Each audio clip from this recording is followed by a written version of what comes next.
The Praxic Blade is not going anywhere anytime soon, so I just wanted to make a video about the 3 builds, 1 per class, that I'm going to be using for the rest of the season, or at least until the Praxic Blade gets some sort of significant change or nerf.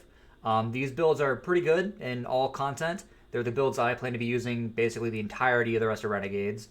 They are the best Praxic Blade builds. They're the most fun to me as well. Now, starting out with the Praxic Blade itself, there's many different ways to run this, but I'm going to be honest, the most notable way you'll see me run it is going to be with Hyper Blade, Impact Core, and offensive form. These are like the main 3 things you need to make this weapon as strong as it is.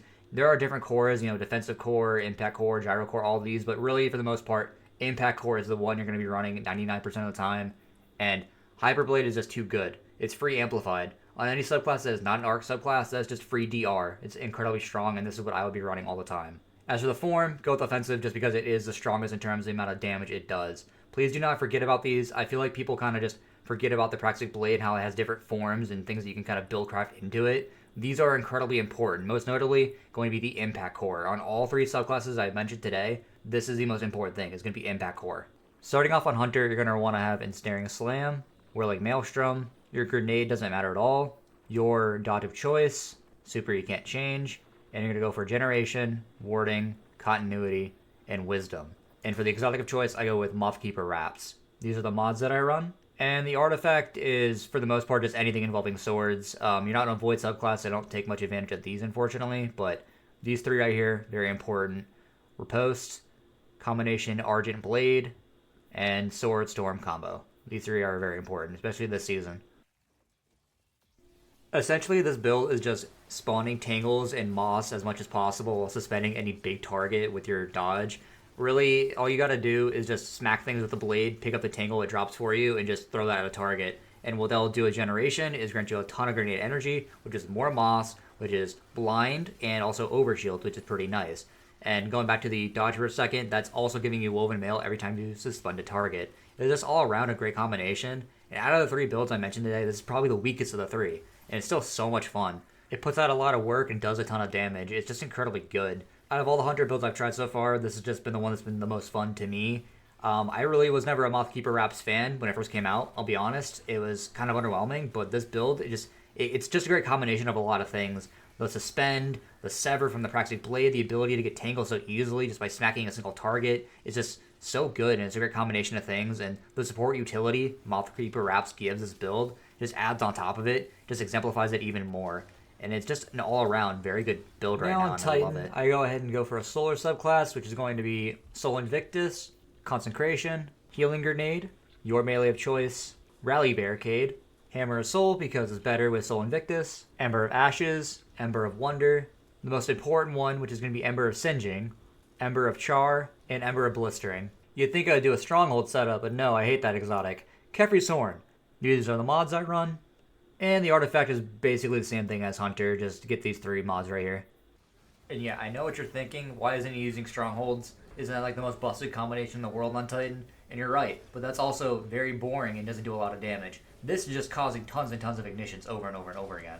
I don't know what's up with Kefri's Horn, or what buff they gave to it, but it really feels like just a single wave of this exotic causes an ignition every single time. It's basically guaranteed. And when you pair that with Ember of Singeing, you just get your class ability every single time you scorch a target. And the Praxic Blade has innate scorch because you're running a solar super. So it has like this really nice gameplay loop where our class ability is being fed by our Praxic Blade, because anytime we scorch a target, we're getting all that energy from Ember of Singeing. And with all the other fragments, we're just buffing the ignitions we're causing as much as possible, because with Ember of Ashes and Kefri's Horn, you're popping off ignitions all the time. Not to mention the Praxic Blade is also just an ignition machine. It takes like 3 hits to cause an ignition on a bigger target. All in all, I think this is just a much more fun experience than Strongholds, and I just think that Titans are going to be incredibly one-dimensional for the next like 3 to 4 months, as the Praxic Blade is going to be meta for the longest time. We're at a point now where I feel like people got to start build crafting and trying new things, and I think Strongholds, while it might be incredibly defensive, there are other options that are just more fun, and this to me is way more fun. Out of all the builds that I mentioned today, this is the most fun for me. It's just popping out the ignitions. It kind of gives me old school vibes of like early Season of the Haunted, and I miss those times. And finally, for Warlock, we are on Stormcaller, Arc Soul, Ionic Sentry, Pulse Grenade, Healing Rift, Chaos Reach, and for the fragments, you're going to want Resistance, Amplitude, Ions, and Shock. Would you be surprised it's a Vesper Radius build? This to me is just the best exotic in the entire game, and I'm gonna glaze it for like however many minutes it's gonna be. These are the mods I run, and just like with Hunter and Titan, it's just these right here. That's all you need. Out of all the builds I mentioned, this is by far my favorite of the three. It's just so much fun. Vesper Radius has really just been a dominant arc subclass exotic for such a long time, and I feel like with a Praxic Blade, it's just a perfect combination of everything.